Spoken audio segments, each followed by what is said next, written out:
In today's episode, let's talk about best practices. I saw several posts on LinkedIn kind of crapping on best practices. Oh, best practices aren't real. Best practices are a lie. Best practices are what losers use. You do your own thing. No such thing as best practices. You know, that's not true. It'd be like saying there's no such thing as cookbooks. Cookbooks are a lie. Like, what? What are you talking about? Cookbooks are best practices. Cookbooks are, a recipe is a best practice. Like, hey, here's the thing I did, and this is a good starting point, right? So here is the recipe, how to make chicken cordon bleu. Here's the recipe for beef Wellington. Here's the recipe for this.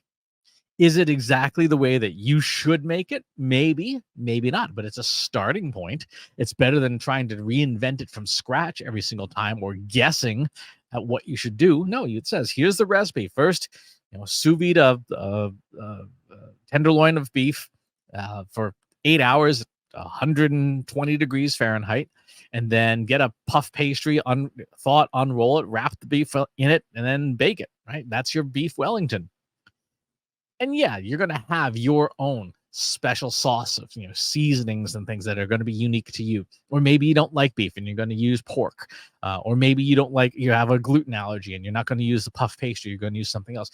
No matter what it is, the recipe, the best practice is the starting point. And more important, the recipe, if you can follow it, means that you have basic competence, right? If you can follow the recipe and get the result, you have competence, right? You are a competent practitioner of cooking.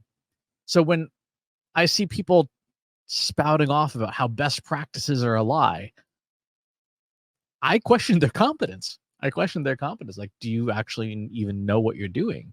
Or are you crapping on best practices because it would reveal you're not actually all that good at what you do? If you can't make the recipe work.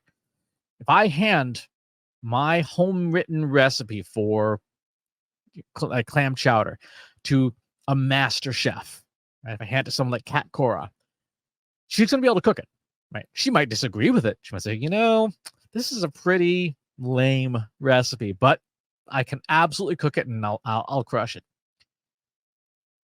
She wouldn't say, oh, this recipe is a lie, or recipes don't work. No, she would say, this is not the world's best recipe I've ever seen for clam chowder, and I might suggest some improvements, but yeah, I can cook this, because she is a master chef. She is a master practitioner.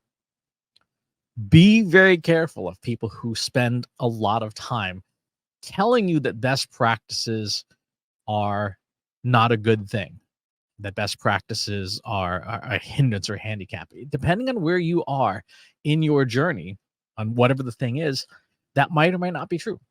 If you are a master chef, you probably don't need a recipe to cook a steak, right? If you are an amateur, a beginner, a novice, you absolutely need a recipe to cook the steak, because otherwise you're probably going to make shoe leather.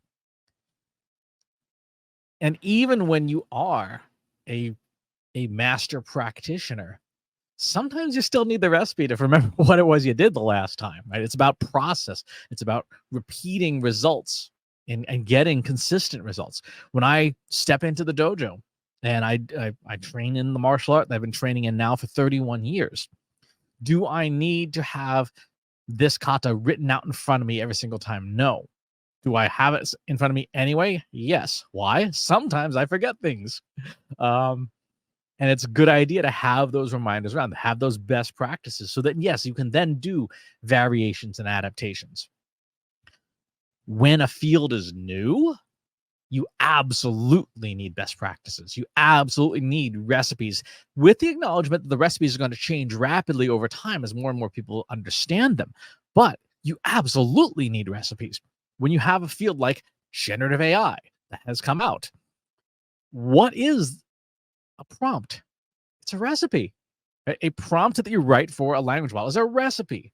And yes, you can, in many cases, for basic things, you can wing it. Say, summarize this document, right? But if you want to develop repeatable results, you absolutely should have a prompt catalog, a prompt library, and be constantly improving your prompts, but you should be writing them down because the field changes so fast that you want to be able to adapt with it. And that means embracing best practices. That means embracing processes that are documented. As much as I don't like documentation sometimes, it is essential for repeatable, reliable results and for diagnosing when something has changed that you can't account for. If I'm just kind of winging it with a language model and suddenly I can't seem to do my job anymore, if I have a recipe, if I have a pre-baked prompt and I hand that to a language model one day and I get a good result, and I do it the next day and I get a worse result, if my recipe didn't change, the model changed.